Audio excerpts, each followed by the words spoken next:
Dalam suatu kecelakaan kapal laut, hanya ada satu penumpang, seorang bapak yang selamat.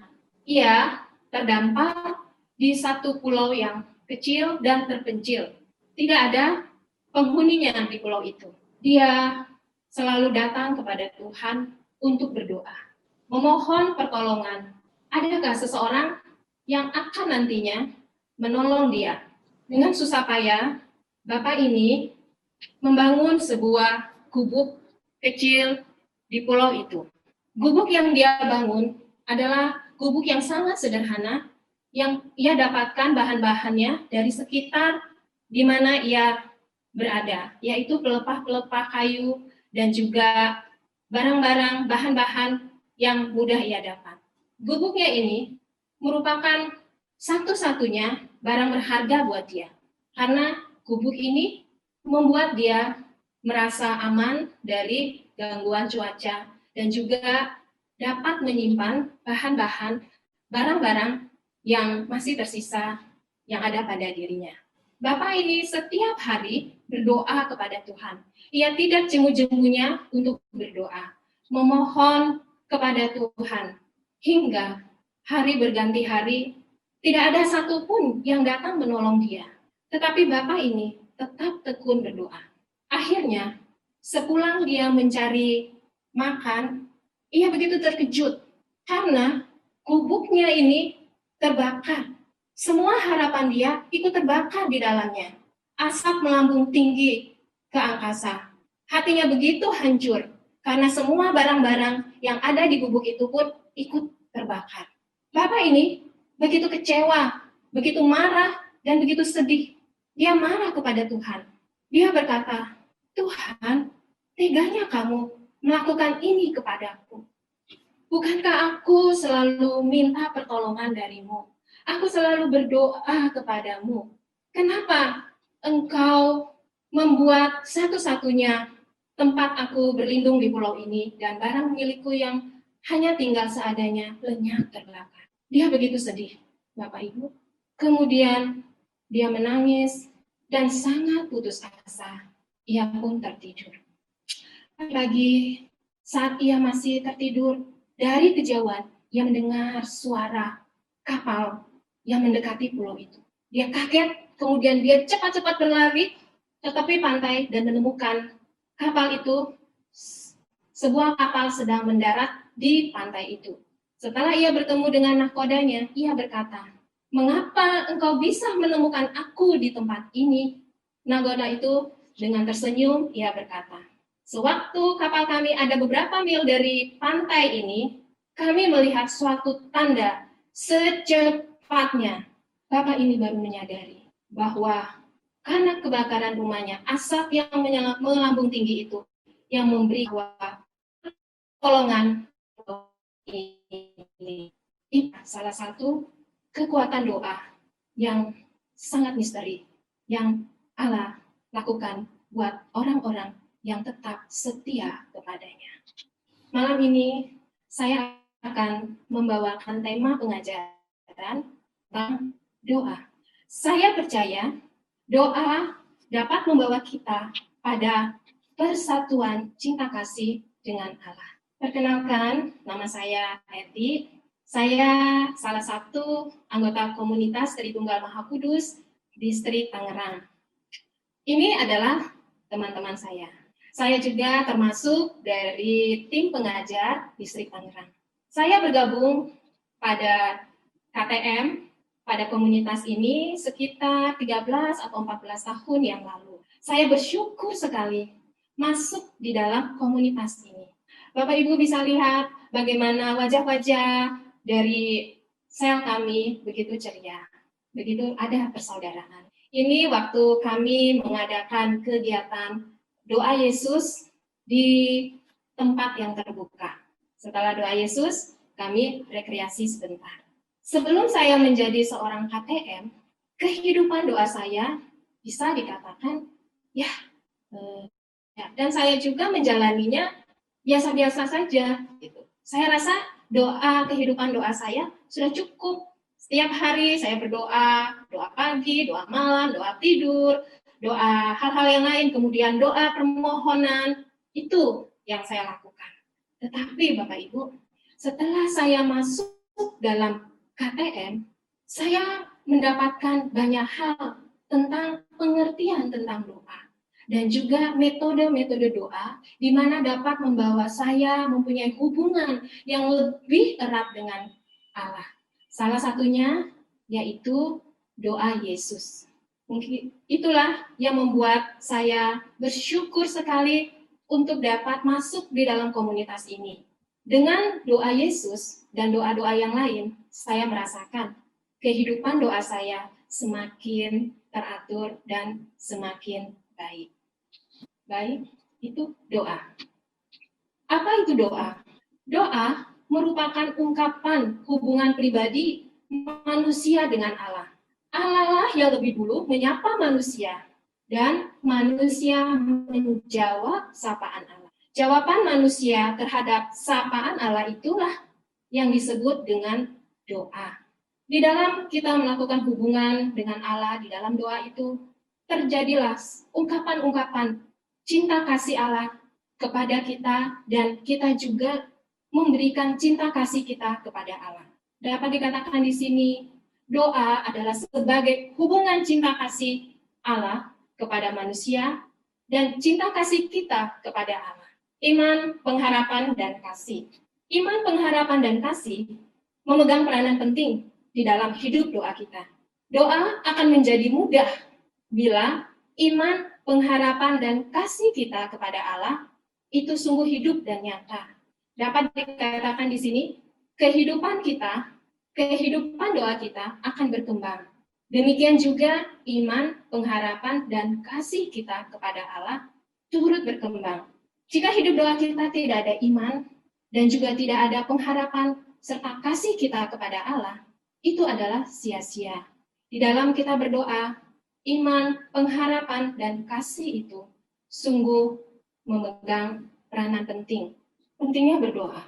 Saya bersyukur Bapak Ibu mempunyai teman-teman KTM yang selalu sharing tentang doa-doa, doa pribadinya, atau kehidupan doanya. Saya sering ditanya oleh senior, anggota senior saya di KTM, Bu Eti, gimana kehidupan doa Ibu? Waduh, saya hanya bisa tersenyum. Saat-saat tertentu kehidupan doa saya juga menurun. Saat-saat tertentu kehidupan doa saya bisa cukup lumayan ya. Kalau buat saya nggak bisa bilang saya pendoa yang baik, enggak. Tetapi saya bersyukur karena teman-teman KTM itu selalu memberikan dorongan, bertanya sehingga membuat saya pun, iya ya, saya perlu berdoa. Kehidupan doa saya harus lebih baik. Seorang Kristiani haruslah seorang pendoa, Bapak Ibu. Dia harus selalu bertemu Allah dalam doanya. Mengapa demikian? Kenapa begitu pentingnya doa di dalam hidup seorang Kristiani? Kita tahu keadaan dunia saat ini.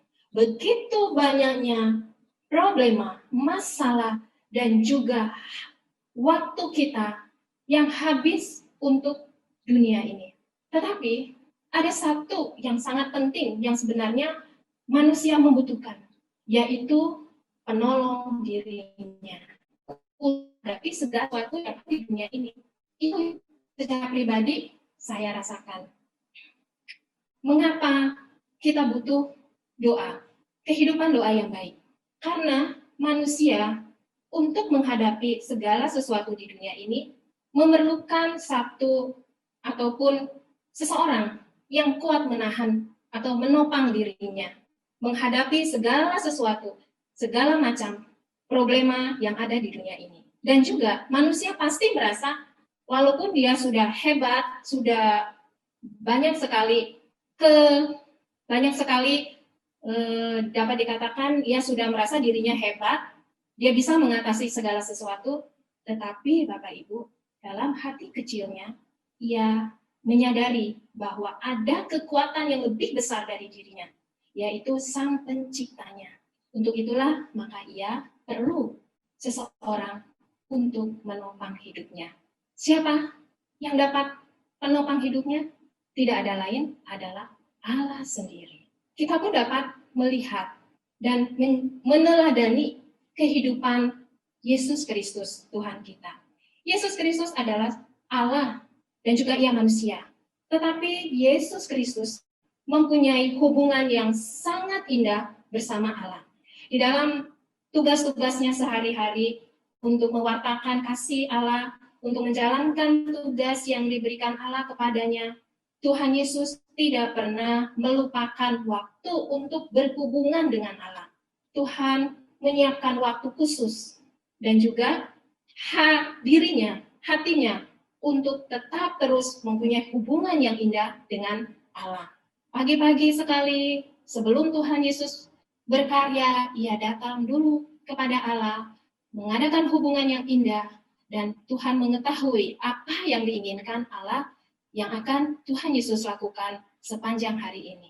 Yesus sendiri adalah Allah, tetapi ia merasa begitu pentingnya doa hubungan dengan Bapanya di surga. Demikian juga kita sebagai manusia yang begitu lemah, tentunya kita juga perlu untuk selalu berhubungan dengan Allah di dalam doa kita. Seorang pendoa, apabila hidup doanya secara teratur, banyak hal yang dapat kita dapati, Bapak Ibu. Yang pertama, seorang pendoa yang mempunyai hidup doa yang baik, yang selalu mempunyai hubungan yang indah dengan Allah, itu ia akan menemukan kehendak Allah. Apa yang akan Allah lakukan di dalam dirinya, ia tahu. Kemudian ia akan menjadi pribadi yang kuat dan dewasa. Di dalam menghadapi tantangan di dunia ini, dia bukan seorang pribadi yang cengeng, tetapi dia seorang pribadi yang kuat dan dewasa. Apabila dia berbicara, apa yang keluar dari mulutnya itu, perkataannya itu adalah penuh kuasa. Dia tidak perlu berbicara dengan lantang, dengan banyak hal, tetapi walaupun ia berbicara sepatah dua patah kata saja, perkataannya itu penuh kuasa. Seorang pendoa akan mengenal dan mengikuti bimbingan Roh Kudus di dalam hidupnya. Kemudian seorang pendoa akan menolak semua roh jahat di dalam hidupnya. Roh jahat di sini banyak sekali, Bapak Ibu, contohnya roh kemalasan, roh yang suka berbantah, ataupun roh-roh jahat lainnya yang begitu menggoda. Roh serakah, banyak Bapak Ibu, contoh-contoh roh jahat. Untuk itu, manusia perlu berdoa. Bagaimana doa itu dapat terjadi, Bapak Ibu? Di sini dikatakan bahwa doa itu dapat terjadi itu adalah karena usaha manusia. Mengapa dikatakan usaha manusia?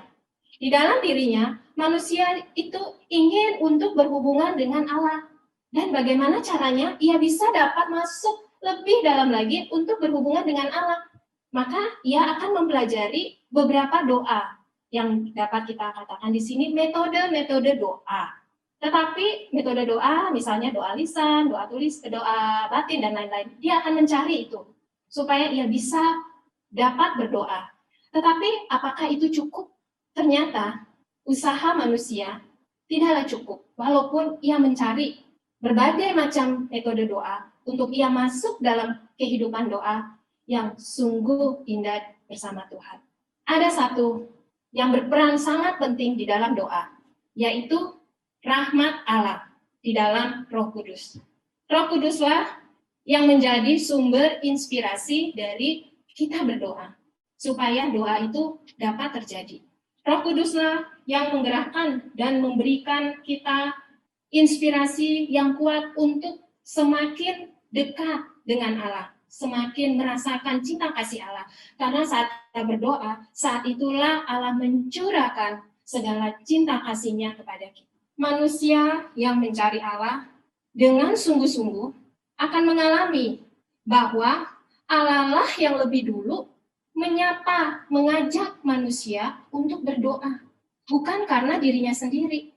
Dan juga manusia menyadari sebelum dia mencintai Allah, Allah lah yang lebih dulu mencintai dia. Mengapa demikian? Karena Allah itu, Roh Kudus itu begitu dekat dengan hati kita. Dia ada di dalam diri kita. Peranan Roh Kudus di dalam diri kita selalu mengajak kita untuk masuk di dalam kehidupan doa. Ia meminta waktu kita dan juga hati kita untuk datang kepadanya, sehingga Allah dengan bebas mau menyatakan cinta kasihnya kepada kita. Suara Roh Kudus begitu lembut dan pelan, yang menggerakkan hati kita, mengajak kita untuk berdoa. Bapak Ibu, apakah Bapak Ibu pernah merasakan saat-saat di mana dorongan untuk berdoa itu nyata? Mungkin pada saat kita dalam kebimbangan atau membutuhkan suatu pertolongan, kita sudah mencari kemana-mana dengan usaha kita sendiri, tetapi kita tidak mendapatkannya. Saat itu, Roh Kudus yang ada pada diri kita memanggil kita, menyapa kita untuk mari berdoa kepada Allah. Saya yakin pasti Bapak Ibu pernah merasakan dorongan dari Roh Kudus untuk berdoa. Saya pun pernah mengalami hal seperti itu. Karena suara Roh Kudus itu begitu lembut, Bapak Ibu, dan juga begitu pelan, sehingga kadang-kadang manusia mengacukannya, tidak menanggapinya. Kenapa? Suara Roh Kudus yang ada di dalam diri kita yang terus-menerus mengajak kita untuk berdoa, untuk mempunyai hubungan yang indah dengan Allah, itu tidak manusia tanggapi. Antara lain, karena manusia penuh dengan kebisingan di dalam hidupnya. Sehingga ia tidak peka terhadap apa maunya Roh Kudus, suara Roh Kudus. Apa itu kebisingan-kebisingan yang ada di dalam diri manusia, sehingga ia sudah mendengar suara Roh Kudus untuk datang kepada Allah, ia mengabaikannya. Kebisingan-kebisingan itu antara lain merasa satu, saya ini tidak layak datang kepada Allah yang Maha Kudus. Saya ini orang pendosa. Begitu banyaknya kesalahan yang saya lakukan sehingga saya tidak layak berada dalam hadirat Allah. Kemudian kebisingan yang lain adalah karena kita terlalu sibuk dengan perkara-perkara dunia. Kita masih manusia lebih mementingkan mencari nafkah, mencari uang, sehingga tidak ada waktu untuk berdoa. Ataupun dosa. Bagaimana seorang dia melakukan dosa, ia masih mau mendengarkan suara Tuhan, walaupun Bapak Ibu, seorang pendosa bagaimanapun juga, suara Roh Kudus pasti terus memanggil dia untuk datang kepada Allah. Marah, emosi, dan lain-lain. Banyak hal, kebisingan-kebisingan. Sehingga kita kurang peka dengan suara Roh Kudus yang begitu lembut. Bapak Ibu, saya punya pengalaman bagaimana saya pun mengalami hal yang seperti ini. Kelemahan diri saya adalah saat saya emosi. Saya mau berdoa karena sudah terbiasa jadwal saya berdoa gitu ya. Maksudnya kalau pagi, malam, siang apa itu berdoa. Tetapi kalau saat itu saya marah, ada sesuatu yang mengganggu saya, akhirnya saya bisa emosi marah. Nah, saat itulah saya merasa sangat tidak layak untuk berdoa. Berdoa pun saya tidak bisa, Bapak Ibu. Bagaimana saya bisa berdoa? Karena saya masih menyimpan kekesalan kepada orang tersebut. Tetapi, Bapak Ibu, di sini dikatakan, tahapan manusia untuk lebih peka terhadap karya Roh Kudus, yaitu satu, menyingkirkan segala halangan yang merintangi karya Roh Kudus. Saya menyadari bahwa ketidaklayakan saya untuk datang kepada Allah adalah karena si penuduh. Siapa si penuduh itu? Itu adalah roh jahat. Sengaja memisahkan saya dengan Allah. Teruslah untuk kita menyingkirkan segala halangan itu. Jadi sebelum saya masuk di dalam doa, saya harus berdamai dulu dengan orang yang membuat saya marah. Sehingga saya bisa dengan perasaan yang lega, bisa masuk di dalam doa. Kalau tidak Bapak Ibu, saya sama sekali tidak bisa berdoa. Yang kedua, memperhatikan terus-menerus Roh Kudus yang hadir dalam lubuk hati kita. Apabila suara Roh Kudus itu hadir dan mengingatkan kita, mengajak kita untuk berdoa, kita harus terus-menerus mendengarnya. Sehingga kehadiran Roh Kudus itu akan memenuhi seluruh hati kita, seluruh keberadaan kita, dan akhirnya dapat mengubah seluruh hidup kita. Sehingga kita menjadi lebih peka terhadap karya Roh Kudus. Di dalam doa, ada ungkapan-ungkapan yang kita pasti tahu ya semua, yaitu adanya unsur pujian, adanya unsur rasa syukur, kemudian sembah sujud, dan juga doa permohonan-permohonan. Doa itu dapat diungkapkan dalam kata-kata, pikiran, atau berdiam diri saja di dalam hadirat Allah, itu juga sudah merupakan doa. Tadi dikatakan yang awal-awal bahwa manusia, usaha manusia supaya masuk di dalam doa, itu mereka mencari metode-metode yang pas untuk dirinya. Suatu doa akan terjadi itu adalah 100% usaha manusia dan juga 100% dari rahmat Allah kepada manusia. Untuk manusia bisa semakin intim dengan Allah, masuk dalam persekutuan cinta kasih-Nya, maka manusia memerlukan satu metode doa. Metode doa ini ada dua yang saya pelajari, yaitu doa lisan dan doa batin. Doa lisan adalah semua doa yang diucapkan atau dibaca dari teks yang sudah ada dengan suara lantang, bersuara. Contoh-contoh doa lisan itu adalah doa Mazmur. Bapak Ibu tentu tahu itu doa Mazmur, doa pujian dengan ayat-ayat yang ada di Mazmur. Kita memuji Tuhan dengan doa-doa Mazmur. Kemudian doa jalan salib itu termasuk doa lisan. Kemudian doa rosario, doa pagi, malam, dan juga doa makan, dan juga doa permohonan. Ada satu doa yang lebih lagi untuk kita masuk di dalam hubungan yang sangat pribadi dengan Tuhan. Doa itu disebut doa batin. Doa batin di sini menuntut aktivitas batin yang lebih besar dan perhatian yang lebih intensif. Kalau doa lisan, kita tidak perlu memakai metode-metode tertentu. Cukup secara spontan, misalnya doa permohonan, doa spontan, kita mengucapkan apa yang menjadi keinginan hati kita untuk kita ucapkan kepada Allah. Ataupun doa dalam teksnya. Itu lebih gampang, Bapak Ibu. Doa rosario juga ada teksnya. Tetapi, kalau doa batin di sini membutuhkan satu metode tersendiri. Di mana kalau kita mengikuti metode-metode yang diberikan, kita akan lebih masuk di dalam doa itu. Doa batin antara lain adalah doa nama, Lectio Divina, dan doa dalam bahasa roh. Doa nama, salah satu contohnya adalah doa Yesus.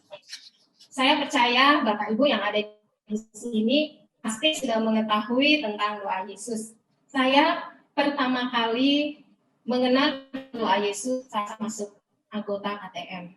Tentu yang pernah ikut retreat pasti tahu bagaimana doa Yesus itu. Yesus adalah doa dengan menyebut nama Yesus. Yesus di dalam hidup, di dalam doa, di dalam saat kita masuk di dalam doa. Keheningan kita menyebut nama Yesus. Dengan mengatur napas seturut dengan doa kita menyebut berulang kali nama Yesus. Di dalam doa Yesus, itu ada persembahan murni diri kita kepada Allah. Kita mempersembahkan waktu kita hanya untuk Allah.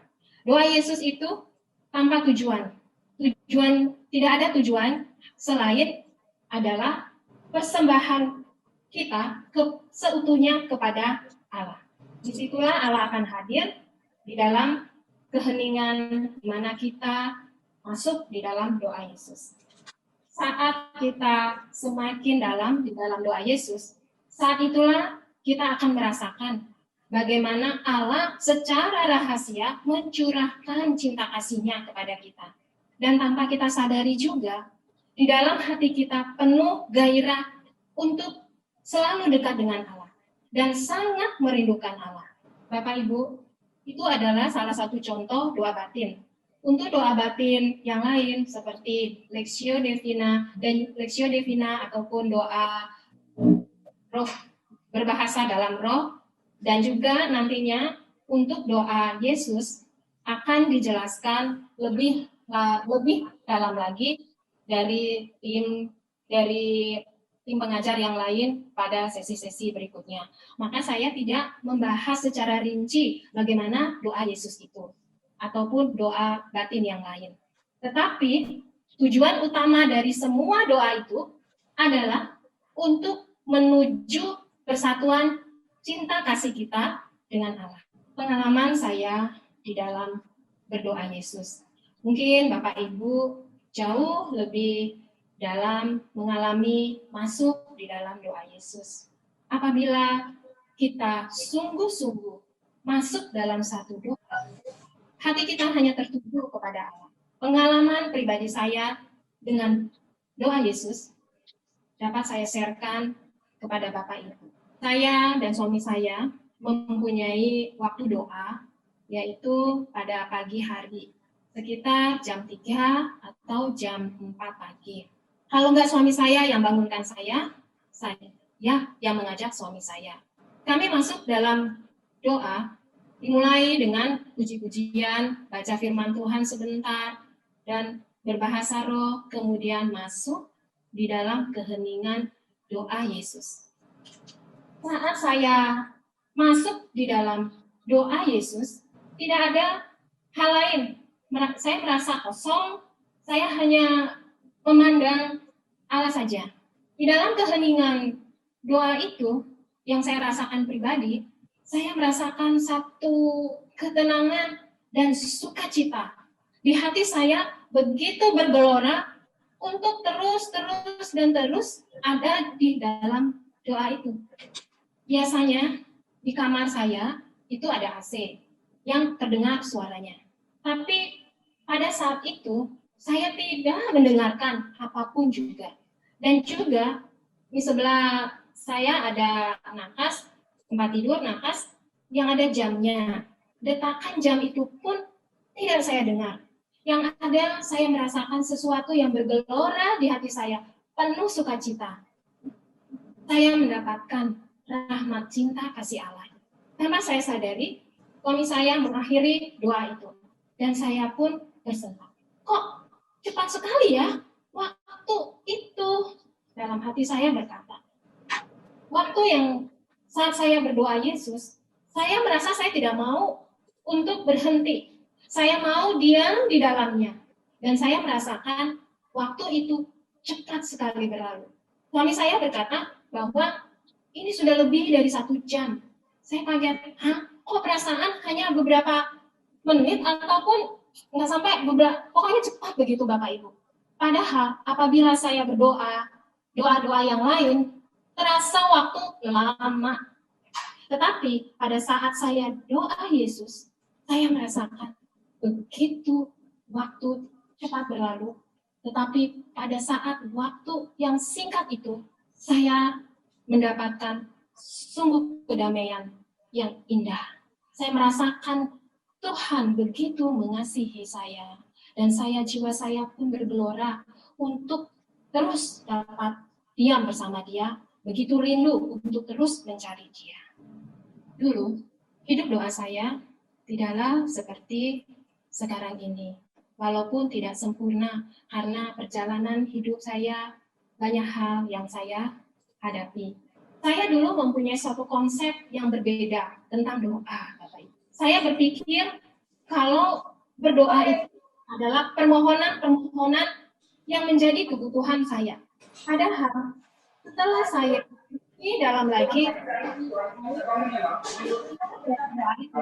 saya menyadari bahwa doa-doa permohonan saya itu jauh sekali dibandingkan dengan yang saya dapati pada saat saya masuk di dalam doa Yesus. Mungkin Bapak Ibu akan melihat ilustrasi lingkaran ini ya. Lingkaran-lingkaran ini penuh dengan banyak hal, yaitu doa permohonan, ataupun talenta-talenta kita yang diberikan Tuhan kepada kita, dan juga banyak-banyak hal ya. Yang mau saya katakan di sini, kalau kita merasakan hakikat doa yang sebenarnya, yaitu doa persatuan cinta kasih Allah kita, antara Allah dan pribadi kita, maka itu ada di lingkaran itu. Doa permohonan ada di dalamnya, misalnya yang warna orange. Itu Allah tidak salah kalau kita berdoa meminta. Tetapi yang inti daripada doa itu adalah hubungan yang indah dengan Allah, di mana Allah akan mencurahkan kasih-Nya kepada kita. Kalau dulu saya berpikir doa, ya udah saya doa, saya minta, memohon, berkeluh kesah dengan Tuhan, apa yang menjadi masalah saya, atau Tuhan menyertai, minta berkat, rezeki, dan lain-lain. Ternyata Bapak Ibu, makna doa yang sebenarnya adalah saat persatuan cinta kasih kita dengan Allah. Allah akan mencurahkan cinta kasih-Nya, sehingga apa yang menjadi masalah kita bisa Allah penuhi. Itu hanyalah, menurut saya, itu hanyalah bonus dari Allah. Tetapi bagaimana kita memaknai doa itu yang sebenarnya. Doa-doa permohonan. Ya, sebagai manusia, kalau kita berdoa tidak lepas dari doa permohonan. Saya pun menyadari dan begitu merasakan betapa Allah saya sungguh luar biasa. Saya bukanlah seorang yang bisa dikatakan semua benar di dalam diri saya. Banyak yang harus saya benahi. Tetapi Allah begitu mengasihi saya. Saya rasakan. Karena apa? Saat saya juga memohon berdoa kepada Allah, tidak berapa lama Allah mengabulkan doa saya. Permohonan doa tepat waktunya, seturut dengan kehendak Allah, itulah yang Allah lakukan di dalam hidup saya. Jadi, masuklah di dalam hakikat doa yang sebenarnya, yaitu hubungan yang indah dengan Allah, persatuan cinta kasih Allah yang kita rasakan, di samping doa-doa permohonan kita yang lain. Saya pun setelah doa Yesus, saya juga berdoa untuk doa-doa permohonan. Tetapi itu hanya bagian kecil, karena saya percaya di dalam Tuhan, Bapa saya, sebelum saya mengucapkannya, Allah sudah mengetahui apa yang menjadi kebutuhan hidupmu. Jadi saya merasa tenang. Dalam Yeremia 29 ayat 12 dikatakan, dan apabila kamu berseru dan datang untuk berdoa kepadaku, maka aku akan mendengarkan kamu. Apabila kita mempunyai hubungan yang begitu mesra dengan Allah, Allah akan mendengarkan doa-doa kita. Untuk itu, tetaplah berdoa. Terima kasih.